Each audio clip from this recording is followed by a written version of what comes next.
Hello, good morning बेटा। Chapter number 5 अपन start कर चुके हैं और थोड़ा सा मैंने इंट्रोडक्शन भी करवा चुकी हूँ बार मैग्नेट के लिए। अब बार मैग्नेट के से रिलेटेड है और अदर जो मैग्नेटिज्म है उससे रिलेटेड कुछ बेसिक कॉन्सेप्ट हैं जो आपको डायरेक्ट एनसीईआरटी में नहीं मिलेंगे, तो इनके ऊपर आप फोकस करेंगे, जिससे कई बार क्या होता है कि कॉन्सेप्चुअल क्वेश्चन बन जाता है, तो वो यहाँ से आप आंसर कर सकते हैं। ठीक है, तो फर्स्ट पॉइंट देखो, मैंने लिखा हुआ है monopole of magnet not exist. तो इसका मतलब क्या है कि यदि अपन किसी भी मैग्नेट को, जैसे मान लो मेरे पास में ये मैग्नेट है और इसके मैं दो पार्ट कर दूं, इस तरह से करूं या इस तरह से करूं, तो वर्टिकली या हॉरिजॉन्टली मैग्नेट को आप किसी भी तरह से डिवाइड करोगे तो उसमें सेपरेट मैग्नेट बन जाएगी, लेकिन कभी भी नॉर्थ और साउथ पोल को आप सेपरेट नहीं कर सकते। That means monopole does not exist in respect to magnet. ठीक है, बहुत ही इंपॉर्टेंट क्वेश्चन इस पे बनता है और एज ए एमसीक्यू पूछा जाता है, तो इसको आप नोट डाउन कर लें। ठीक है, तो ये अपना हो गया फर्स्ट पॉइंट। सेकंड मैंने लिखा है कि like pole of magnet, like pole that means या तो नॉर्थ पोल हो और या फिर हो साउथ पोल। तो लाइक पोल जो है वो हमेशा रिपेल करेंगे, और यदि आपके पास में मैग्नेट के अपोजिट पोल है, एक नॉर्थ और एक साउथ, तो उनको अपन बोलते हैं अनलाइक पोल। तो अनलाइक पोल जो है वो अट्रैक्ट करेंगे। तो ये पॉइंट भी आपका इम्पॉर्टेंट पॉइंट है। तो ये हो गया तुम्हारा कि लाइक पोल है repel to each other and unlike pole है अट्रैक्ट टू ईच अदर। फिर नेक्स्ट पॉइंट है आपका कि every magnet attract the small piece of magnetic material. कि मैग्नेट अपन पोल की बात कर रहे हैं, तो पोल में तो क्या हो रहा था, रिपल्सन और अट्रैक्शन दोनों फोर्स है, लेकिन अपन केवल एक मैग्नेट लें और एक विदाउट मैग्नेट लें, तो विदाउट मैग्नेट मैग्नेटिक मटेरियल अपना क्या हो सकता है, निकिल हो सकता है, कोबाल्ट हो सकता है, आयरन हो सकता है। तो ये हर एक मैग्नेट जो है वो इनके छोटे पीसेज को क्या करेगी, अट्रैक्ट करेगी। तो ये अपना हो गया थर्ड पॉइंट। और नेक्स्ट पॉइंट है कि when magnet is suspended freely with the help of A thread. तो मैग्नेट को इस तरह से अपन सस्पेंड करते हैं फ्रीली, थ्रेड के थ्रू वो सस्पेंड करते हैं, तो अपना ज्योमेट्रिकल जो नॉर्थ और साउथ पोल है उसी डायरेक्शन में ये इस तरह से सस्पेंड होगी। चाहे आप डिस्टर्ब भी करेंगे तो ये दोबारा अपनी मेंटेन कर लेगी नॉर्थ और साउथ डायरेक्शन। तो ये देखिए, ये डायरेक्टली हॉरिजॉन्टल ना होके एक एंगल लेती है, तो उस एंगल को अपन स्टडी करेंगे। एक इंक्लिनेशन एंगल होता है और एक डिक्लाइन एंगल होता है, तो ये दोनों ही अपन जब अर्थ मैग्नेटिज्म स्टडी करेंगे तो उस टाइम में स्टडी करेंगे।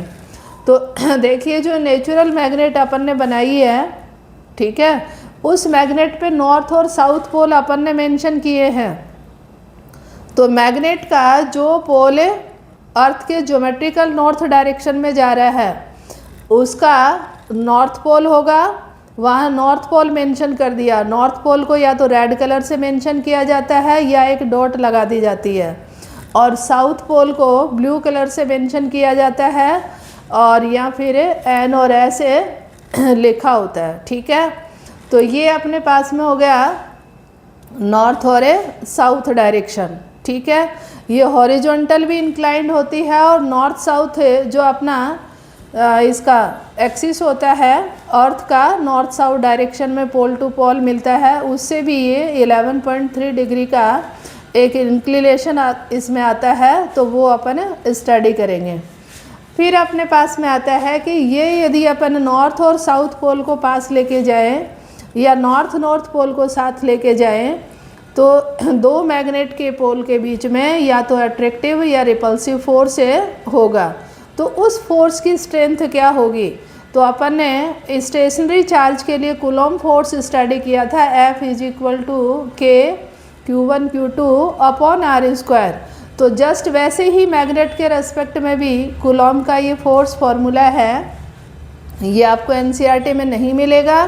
तो ये क्या है, F = μ0/4π m1 m2 upon r²। तो इसको भी कूलॉम्स लॉ बोलते हैं, लेकिन किसके रेस्पेक्ट में, मैग्नेट के रेस्पेक्ट में। और m1 और m2 क्या है, स्ट्रेंथ ऑफ ए पॉल है ये ठीक है। जो भी आप है, एक मैग्नेट है तो नॉर्थ और साउथ पोल की जो स्ट्रेंथ होती है वो सेम होती है, लेकिन आप अट्रैक्शन और रिपल्सन की बात कर रहे हैं तो दो मैग्नेट के पोल आपको नियर बाई लाने पड़ेंगे। तो उसमें लाइक पोल है तब तो कौन सा फोर्स लगेगा, रिपल्सिव, और अनलाइक पोल है तो फोर्स लगेगा अट्रैक्टिव। तो ये फोर्स की अमाउंट होगी, ठीक है। अब इसमें एक क्वेश्चन पूछा गया है कई बार है कंपटीशन एग्जाम में कि ये जो स्ट्रेंथ ऑफ पॉल है इसको कैसे डिफाइन करें। तो गॉस ने स्ट्रेंथ ऑफ पॉल को डिफाइन किया कि यदि अपन फोर्स को करें 10⁻⁻7 और ये अपने पास में μ0/4π और m1 और m2 मान लो स्ट्रेंथ में सेम है, तो ये हो जाएगा m²। और डिस्टेंस बिटवीन पोल 1 मीटर है तो ये हो जाएगा 1 का स्क्वायर, ठीक है। दो पोल को अपन ने कितने डिस्टेंस पे प्लेस्ड किया है, 1 मीटर पे, और दोनों पोल के स्ट्रेंथ को अपन कंसीडर कर रहे हैं सेम। तो देखिए ये जो कांस्टेंट है अपना, ये कांस्टेंट भी 10⁻⁻7 होता है, तो ये 10⁻⁻7 और m² ये कैंसिल बेटा, तो m² = 1, दैट मीन्स m = 1, और ये लेते हैं अपन एम्पियर मीटर में। तो इसको आप लिखोगे A और M में, एम्पियर मीटर है इसकी मेजरमेंट यूनिट।